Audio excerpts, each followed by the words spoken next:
रहा नहीं ना। आप तो तेजस्वी यादव कहते हैं एमओआई के साथ बाप की पार्टी। नहीं, बाप की पार्टी नहीं, A to Z यहाँ पर नहीं चलता है साहब। आपको 4 सीटें बिहार में चुनाव हुई है और तेजस्वी यादव को सीखना पड़ेगा कि आपको जो A to Z की जब आपकी पार्टी थी तो आपको रामगढ़ में क्यों नहीं राजपूतों ने वोट किया भाई। मैं तो ये कह रहा हूँ कि मधेपुरा के सरजमीन पर कल तेजस्वी यादव जी पहुंचने वाले हैं और हर मुसलमान को, चाहे उनकी पार्टी के लीडर हों, उनको ये सवाल पूछना चाहिए कि आप इस कोसी के अंदर कब जो है, मधेपुरा के अंदर खास करके कब जो है MLC का प्रतिनिधित्व और एक मुसलमान को देने वाले हैं। जो आपके पिता ने भी यहाँ से वादा किया था, ये आप कब पूरा करने वाले हैं। मैं ये आपको बता दूं कि कारी शुएब जैसे वो लोग हैं जो सिर्फ तेजस्वी जो लिख करके देंगे, पार्टी की जो लाइन होगी वो बोल सकते हैं, उसके बाहर उनकी औकात नहीं है कि मुसलमानों की एक आवाज जो मतलब उठा दे और ये बोल दे कि नहीं यहाँ पर तेजस्वी यादव जी आप गलत है। कि जो समाज आपका झंडा आज से नहीं, जब से आपकी पार्टी का विस्तार हुआ, जब आपकी पार्टी इस बिहार के अंदर पैदा हुई, तब से जो है एक समाज आपके पार्टी के झंडे को जो मजबूती से उठा रहा है। आपने उस समाज को आज तक क्या दिया है। 2025 में बिहार में विधानसभा चुनाव होगा और विधानसभा चुनाव होने से पहले बिहार में राजनीति सरगर्मी का पारा बढ़ चुका है। अबूजर खान जी हैं, क्या कहेंगे इस बार की राजनीति कैसे देख रहे हैं आप। सबसे पहले आपका बहुत बहुत धन्यवाद और आपके चैनल को बहुत बहुत धन्यवाद कि आपने हमें अपनी बात रखने का मौका दिया। बिहार की राजनीति बिल्कुल ही बदल चुकी है। बिहार में राजनीति जो है, जो लोग स्वास्थ्य और रोजगार का मुद्दा उठा रहे हैं, सबसे पहले मैं उन तमाम पार्टियों से ये पूछना चाहूँगा कि जातीय जनगणना जिस सरकार ने करवाया था और जब वही सरकार से अलग हो करके 2024 का चुनाव लड़े थे, लोकसभा का चुनाव, तो उस जातीय जनगणना का जो है कितना % लाभ जो है सिर्फ यादवों को छोड़ करके मुसलमानों को और अदर कास्ट को इस बिहार में मिला है। मैं इस 2024 के चुनाव से जो है उन तमाम लोगों से जो उस समय सरकार में थे, मैं उन लोगों से सबसे पहला मेरा ये सवाल है कि आप मुझे ये बता दीजिए कि जो जातीय जनगणना आप सरकार में रह करके करवाए थे, पूरा आप ढिंढोरा पीटे थे, उस जातीय जनगणना का 2024 में कितना लाभ आपने टिकट बांटने में दिया है, ये हम पूछना चाहेंगे। दूसरी बात कि बिहार की राजनीति अब इस तरह बदल चुकी है, चूंकि बिहार की राजनीति से आपने सीखा होगा कि बिहार की राजनीति ने इस देश की राजनीति को 2024 के चुनाव में तय किया और बिहार एक ऐसा राज्य है जो सबसे ज्यादा पिछड़ा हुआ राज्य माना जाता है। उस राज्य को किसी ने 15 साल तो किसी ने 20 साल रह करके इस राज्य को पूरी तरह से ठगा है और चाचा और भतीजा मिल करके ठग रहे हैं। यही बिहार को चल रहा है और इस बिहार को बदलने के लिए हम लोग तत्पर हैं। इस बिहार की राजनीति को अब 2025 में जो राजनीति होगी उसको हम लोग बदल देंगे, ये तय है। मुसलमानों की बात करें तो 2024 में जिस तरह लोकसभा चुनाव हुआ, उसमें राजद के खिलाफ कई मुसलमानों ने आवाज बुलंद की। ओसामा साहब की बात करें, शहाबुद्दीन साहब की बात करें, उनकी वाइफ हिना साहब की बात करें, तो ये लोग भी विपक्ष में नजर आ रहे थे, राजद का खिलाफ कर रहे थे और आवाज ये उठ रही थी कि राजद से मुसलमान ठगा हुआ महसूस कर रहे हैं। लेकिन अब ओसामा साहब राजद में शामिल हो चुके हैं, हिना साहब राजद में शामिल हो चुकी हैं, लेकिन इसका क्या फायदा राजद को मिलने वाला है। मुसलमान हिना साहब या ओसामा साहब की बातों में आकर राजद को वोट करेंगे। नहीं, देखिए एक चीज समझना पड़ेगा चैनवाद भाई आपको कि बिहार की राजनीति उस तरह की नहीं रही है। फाउंडर मेंबर में से मरहूम शहाबुद्दीन साहब रहे हैं आरजेडी के, लेकिन 2024 के चुनाव में जो है उनके परिवार को भी तेजस्वी जी ने दरकिनार किया, जिसका उनको नुकसान दिखा। नुकसान दिखने के बाद जो है वो जो है जा करके एक ओसामा साहब या हिना साहब को मना लेने से ये मत समझिए कि आप पूरे मुस्लिम समाज को मना चुके हैं।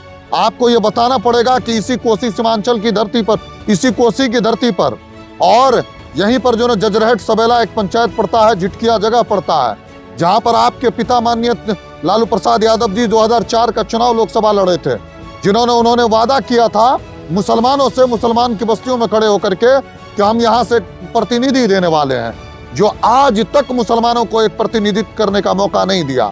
जब तक मरहूम शहाबुद्दीन साहब जिंदा थे तब तक लोगों को यह लगता था, हालांकि आरजेडी ने उन्हें भी नेता नहीं बनने दिया। आप ये देखिए, जिस वक्त मरहूम शहाबुद्दीन साहब की गठबंधन की सरकार थी बिहार में, नीतीश और लालू जी की सरकार थी, उस वक्त मरहूम शहाबुद्दीन साहब जेल से निकले।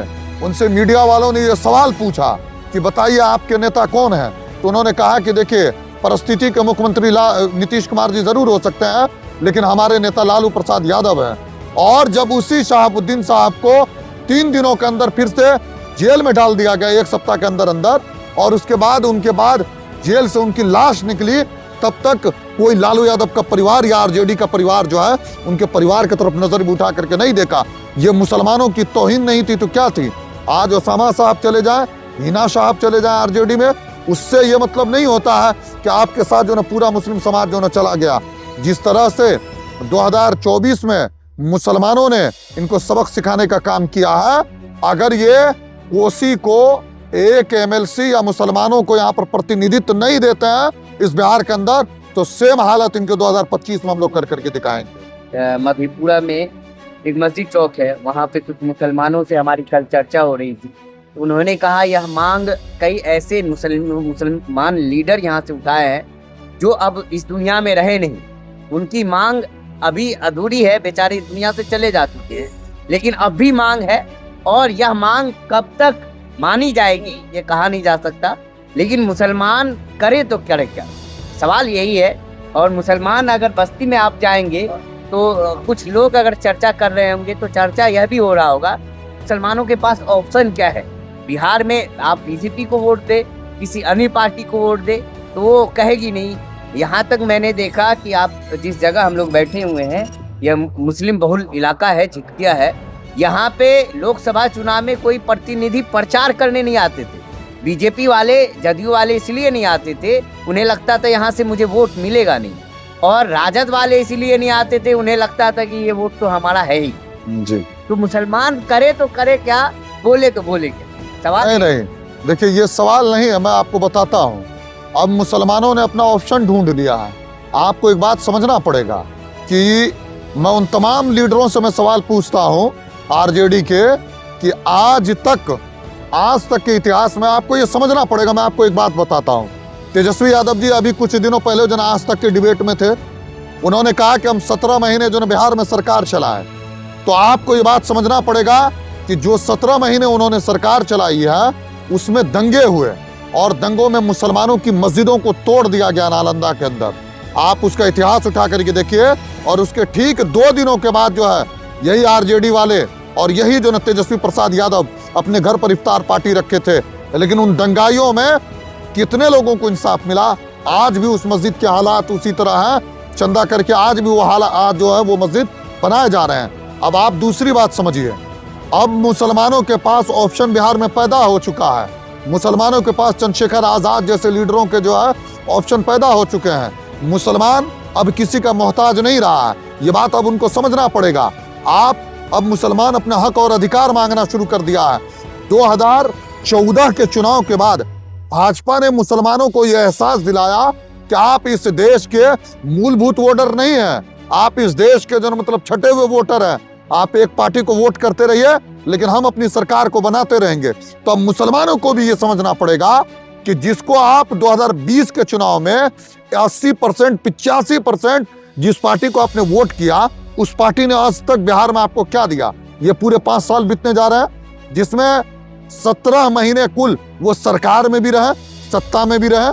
उन लोगों ने आपके लिए क्या किया उस सरकार में और सत्ता में रह करके? देखिए, रोजगार से या जो ना मतलब स्वास्थ्य से। सवाल वही आता है ना, जब तेजस्वी यादव से इस तरह की बातें अगर कोई पूछता है, कई मीडिया चैनल पे मैंने इंटरव्यू देखा, तो अगर कोई एंकर उनसे यह सवाल कर रहा है कि आपने मुसलमान पे जो बर्बरता हो रही है, यूपी में हो, देश के किसी कोने में हो, जिस तरह से मुसलमान को दरकिनार किया जा रहा है, मुसलमान के नाम पर मारा जा रहा है, बच्चों तक को नहीं छोड़ा जा रहा है, और मस्जिद के नाम पर उकसाने का काम किया जाता है। कोई रैली निकलता है तो मस्जिद के सामने गंदे गंदे नारे लगाए जाते हैं, काटने मारने की बात की जाती है, जिससे उपद्रव होता है, विवाद होता है और दंगे होते हैं। मुसलमान नौजवानों को उकसाने का काम कर रही है, लेकिन उस पर भी तेजस्वी कुछ कहते नहीं है, परखर होकर बोलते नहीं है। वो बस यही कहते हैं कि नौकरी हम दे रहे हैं, वो यही कहते हैं कि हमने स्वास्थ्य विभाग को सुधारा, हमने 5 लाख नौकरियां दी है। किसी जाति को तो नहीं दिया, किसी हिंदू को नहीं दिया, मुसलमान भी उसमें है, सभी जाति के लोगों को दिया। तो वो तो बसते साइड होते दिखते हैं, सवालों से बसते दिखते हैं। भाई मुझे एक बात बताइए, अगर जो है सरकार कोई रास्ता बना रही है, कोई सड़क बना रही है, तो उसका लाभ जो है मतलब एक पर्टिकुलर कोई समाज तो नहीं लेगा। एक जो जिसके रास्ता बना है तो उस रास्ते पर सब लोग चलेंगे। अगर आपने रोजगार बांटा है, आपने सत्ता में रह करके आपने रोजगार दिया है, तो जो शिक्षित थे, जिसको जितनी भागीदारी थी, आपने उसको उतना सुरक्षित किया है। लेकिन सवाल ये पैदा होता है कि जो समाज आपका झंडा आज से नहीं, जब से आपकी पार्टी का विस्तार हुआ, जब आपकी पार्टी इस बिहार के अंदर पैदा हुई, तब से जो है एक समाज आपके पार्टी के झंडे को जो मजबूती से उठा रहा है। आपने उस समाज को आज तक क्या दिया है, मेरा ये सवाल है। मैं तो ये पूछना चाहता हूँ तेजस्वी यादव जी से। ना कारी शुएब को दिया ना, अपने बगल में जगह दिया है। अरे भाई, ऐसे लोगों की आप चर्चा ही क्यों करते हैं? कारी शुएब का जो मतलब आप देखिए आज तक के डिबेट में जा करके, आप जो ना वहां पर देखिए, वो सबसे आगे बैठ करके तेजस्वी जी जो बोल रहे हैं, वाह वाह वाह वाह वाह वाह वाह, वाहों को नहीं चाहिए। जो मुसलमानों की बात कर रहा है, जो लोगों के जो जमीन से जुड़ा हुआ है, जो मुसलमानों की परेशानियों को समझ रहा है। आज तक बताइए ना कि कारी शुएब ने कितने मुसलमानों की मदद की है इस बिहार के अंदर? कितने ऐसे मुसलमान हैं जो पटना यहाँ से जाते हैं, कोसी के लोग जो इलाज के लिए जाते हैं, कारी शुएब जो मतलब उनकी मदद कर देते हो। आज तक बताइए कि इस इलाके में जो है, कोसी जो है एक ऐसा एरिया आता है जहां पर जो मुसलमान बहुत गरीब तबके के लोग हैं। कहाँ आज तक कारी शुएब ने सब मुद्दा उठाया विधान परिषद में कि जो समाज आपका झंडा आज से नहीं, जब से आपकी पार्टी का विस्तार हुआ, जब आपकी पार्टी इस बिहार के अंदर पैदा हुई, तब से जो है एक समाज आपके पार्टी के झंडे को जो मजबूती से उठा रहा है। आपने उस समाज को आज तक क्या दिया है, मेरा ये सवाल है। मैं तो ये पूछना चाहता हूँ तेजस्वी यादव जी से। ना कारी शुएब को दिया ना, अपने बगल में जगह दिया है। अरे भाई, ऐसे लोगों की आप चर्चा ही क्यों करते हैं? कारी शुएब का जो मतलब आप देखिए आज तक के डिबेट में जा करके, आप जो ना वहां पर देखिए, वो सबसे आगे बैठ करके तेजस्वी जी जो बोल रहे हैं, वाह वाह वाह वाह वाह वाह वाह, वाहों को नहीं चाहिए। जो मुसलमानों की बात कर रहा है, जो लोगों के जो जमीन से जुड़ा हुआ है, जो मुसलमानों की परेशानियों को समझ रहा है। आज तक बताइए ना कि कारी शुएब ने कितने मुसलमानों की मदद की है इस बिहार के अंदर? कितने ऐसे मुसलमान हैं जो पटना यहाँ से जाते हैं, कोसी के लोग जो इलाज के लिए जाते हैं, कारी शुएब जो मतलब उनकी मदद कर देते हो। आज तक बताइए कि इस इलाके में जो है, कोसी जो एक ऐसा एरिया आता है जहां पर जो मुसलमान बहुत गरीब तबके के लोग हैं। कहाँ आज तक कारी शुएब ने सब मुद्दा उठाया विधान परिषद में कि हाँ, वहां पर जो उस एरिया के जो मुसलमान गरीब हैं, उनको जो मतलब उस हिसाब से जो है उनको लाभ मिलना चाहिए। आज तक एक सवाल नहीं है। और मैं ये आपको बता दूं कि कारी शुएब जैसे वो लोग हैं जो सिर्फ तेजस्वी जो लिख करके देंगे, पार्टी की जो लाइन होगी वो बोल सकते हैं, उसके बाहर उनकी औकात नहीं है कि मुसलमानों की एक आवाज जो मतलब उठा दे और ये बोल दे कि नहीं, यहाँ पर तेजस्वी यादव जी आप गलत हैं, आपको ये सही करना पड़ेगा और ये मुसलमानों का काम है, आपको इस पर करना पड़ेगा। जब 17 महीने की सरकार में कारी शुएब थे, मस्जिदें जला दी गई मुसलमानों की। क्या कारी शुएब गए थे नालंदा वहां पर मस्जिद देखने के लिए कि हाँ लाओ भाई हम भी जाकर के मस्जिद को देखते हैं? क्या कारी शुएब ने विधान परिषद में सवाल उठाया था कि दंगाइयों को जो गिरफ्तारी करना चाहिए? नहीं उठाया था ये सवाल। उनकी औकात नहीं है। ये इस जैसे ही लोगों को ये लोग पाल पोस करके बड़ा करते हैं और ये कहते हैं कि यही आपका नेता है। जो उनकी जी हुजूरी करते हैं उनको ये कहते हैं कि ये नेता है। हम उनको नेता नहीं मानते हैं। नेता वो है जो यहाँ के आम आवाम की बातों को सुने और वहां सदन के अंदर जाकर के उठाए। ऐसे लोगों को अब नेता हम लोग चुनने वाले हैं और ये समझना पड़ेगा। मैं तो ये कह रहा हूं कि मधेपुरा के सरजमीन पर कल तेजस्वी यादव जी पहुंचने वाले हैं और हर मुसलमान को, चाहे उनकी पार्टी के लीडर हों, उनको ये सवाल पूछना चाहिए कि आप इस कोसी के अंदर कब जो है, मधेपुरा के अंदर खास करके कब जो है एमएलसी का प्रतिनिधित्व और एक मुसलमान को देने वाले हैं?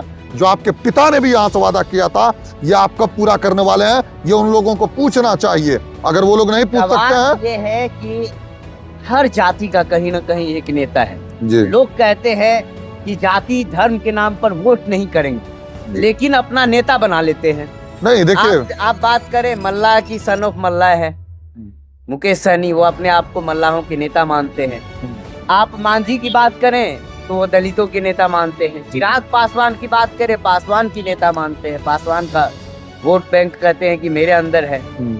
यादव की बात करें तो तेजस्वी यादव खुद को मानते हैं। कुशवाहा की बात करें तो उपेंद्र कुशवाहा है, बहुत सारे नेता हैं। लेकिन मुसलमान 18% के आसपास है। मुसलमान का एक भी नेता क्यों नहीं पैदा हो रहा है, और नेता बनने नहीं देने का कारण क्या है? साजिश क्यों रचा जा रहा है? देखिए, जो जमीन स्तर के नेता हैं, जो इस गरीब तबके के लोगों को जानते हैं कि हमारा समाज कितना पिछड़ा हुआ है, उन लोगों की आवाज उठाने की बात उनको इसलिए नेता नहीं बनने दिया जाता है कि अगर ये नेता बन गया तो कल चल करके ये हमारी भी कॉलर पकड़ करके ये हमसे भी सवाल पूछ सकता है कि बताइए हमारे लोगों के साथ जो ये जुल्म और अत्याचार है, हमारे लोग जो इतने पिछड़े हुए हैं, उनके जो मतलब उत्थान की आप क्या बात कर रहे हैं। मैं तेजस्वी यादव जी से भी यही सवाल पूछूंगा कि आप मुझे ये बता दीजिए कि मुसलमानों के उत्थान के लिए, मुसलमानों में जो गरीब तबका है, आप उनके साथ कितना जुड़े हुए हैं। और ऐसे नेता आप मुझे आरजेडी में 2-4 लोगों का नाम बता दीजिए, मैं आपसे ही पूछता हूं, जो ऐसे लीडर हो जो आज तक सदन के अंदर मुसलमानों की बात किए हो और मुसलमानों की आवाज उठाए हो। ऐसे 2-4 लीडरों का नाम हमें बता दीजिए। बड़ी बात है कि ऐसे मुसलमान लीडर भी नहीं है ना, जो जद्दोजहद करे, जो संघर्ष करे, जो जमीनी स्तर पे काम करे।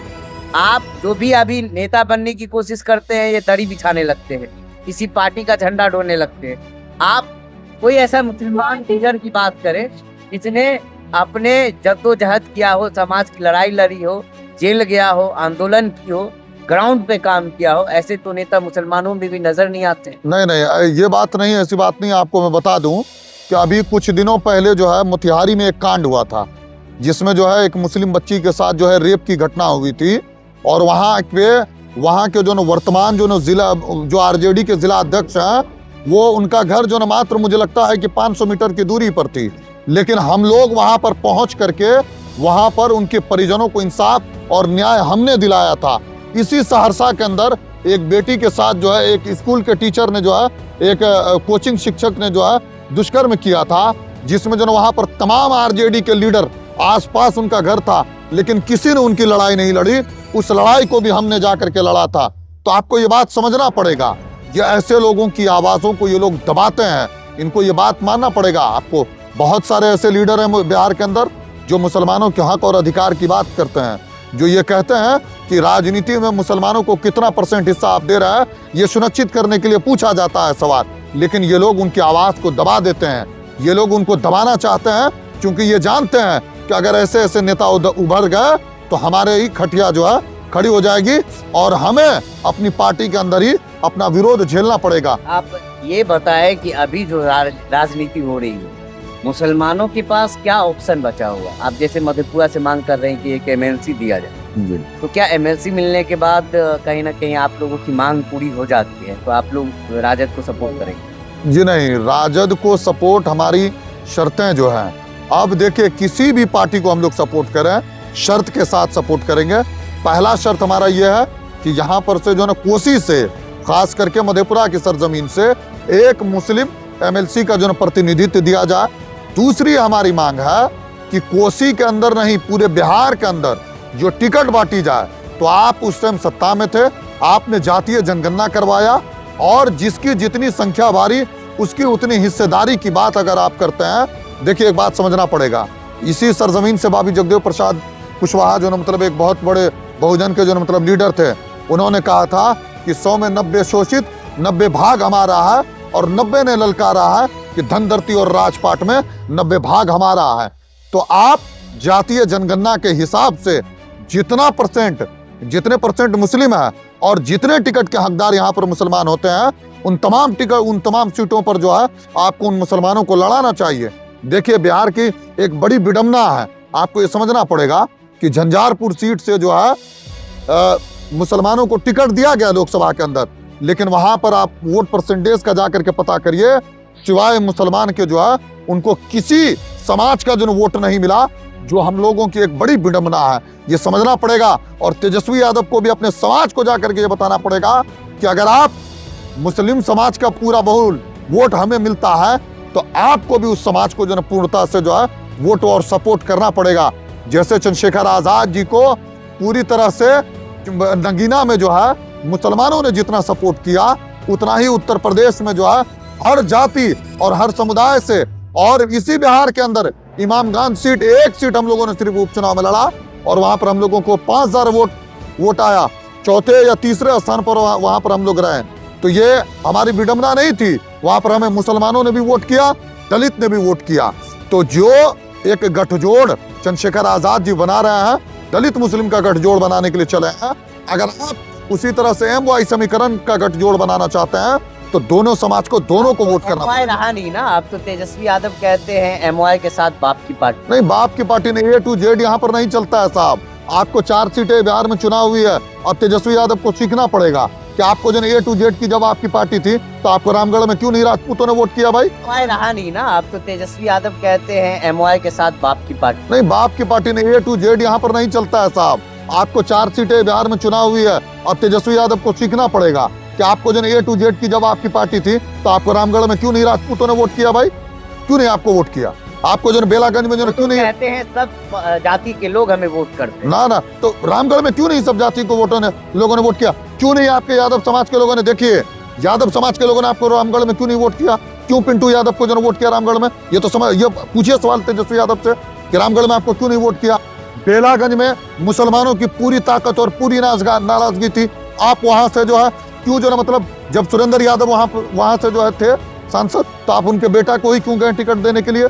आप वहां पर कोई मुस्लिम चेहरा क्यों नहीं दिखाई दे रहा था? इमामगंज में जो है आप जो किसी दलित को जो मतलब दे रहे थे, तो क्या वहां से रविदास समाज हकदार नहीं था जो इतने दिनों से संघर्ष कर रहा है इस बिहार के अंदर? आपने क्यों नहीं दिया? ये तो सवाल बताना पड़ेगा, ये तो जवाब देना पड़ेगा। 25 में काफी सारे मुद्दे हैं और सबसे बड़ा मुद्दा यह भी रहेगा कि जातीय जनगणना जिस तरह से हुआ है उसके आधार पर जो है टिकट जो है यहाँ पर मिलना चाहिए मुसलमानों और मुसलमानों को। मुसलमान वोट करेंगे लेकिन शर्त है शर्त के हिसाब से किस पार्टी को कब वोट करेंगे। जो पार्टी शर्त मान जाएगी उसे वोट करेंगे जी, उसको वोट करेंगे। तो अब मुसलमान वोट एक तरफा प्यार नहीं दिखाएगी। तेजस्वी यादव जी कहते हैं जो बिहार में अगर चुनाव लड़ने आते हैं फुलझड़ी है, वो बीजेपी का बी टीम है और बीजेपी को मदद करते हैं, फुलझड़ी है। तो कहीं ना कहीं चंद्रशेखर रावल भी तो फुलझड़ी साबित नहीं हो। नहीं, आप एक बात बताइए, तो तेजस्वी यादव जी झारखंड चुनाव लड़ने के लिए गए थे, तो तब तो तेजस्वी यादव भी फुलझड़ी हैं, वो भी जो मतलब वहां पर जाकर के भाजपा। नहीं तो चंद्रशेखर आजाद जी भी तो लड़ते आ रहे हैं जब से उन्होंने पार्टी बनाया।